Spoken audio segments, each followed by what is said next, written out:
Flash Africa, when Africa forgets itself. Welcome to our Flash Africa segment, presented by African Youth Writers. This week, we bring you the story of the Gambia's independence. The independence of the Gambia is a fascinating case in West African history.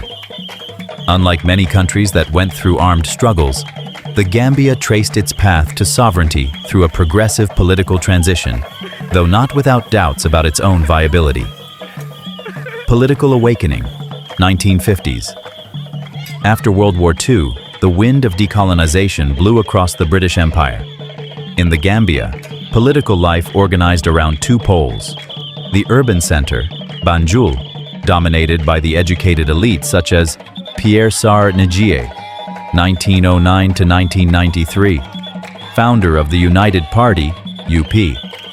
Although he was Jawara's main political rival before independence, he played a crucial role in the country's political awakening and in constitutional negotiations with the British. Edward Francis Small, 1891 to 1958. Often considered the father of Gambian political consciousness, he fought long before the 1960s for voting rights and representation for Gambians, paving the way for Jawara's generation. And then the hinterland, the protectorate. This is where Dawda Jawara, a veterinarian, founded the People's Progressive Party, PPP, in 1959. He became the voice of the rural population and the leading figure of the independence movement. The Lancaster House Conference, 1961 to 1964. The process accelerated during discussions in London.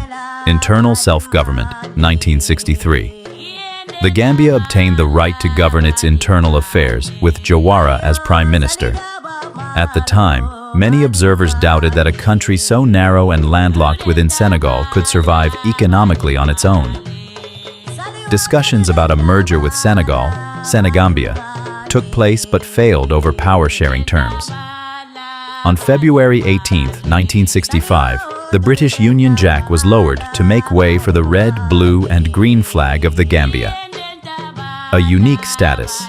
At the time of independence, the Gambia remained a constitutional monarchy. Queen Elizabeth II remained the official head of state, represented by a governor-general, while Dawda Jawara led the government. The birth of the Republic, 1970.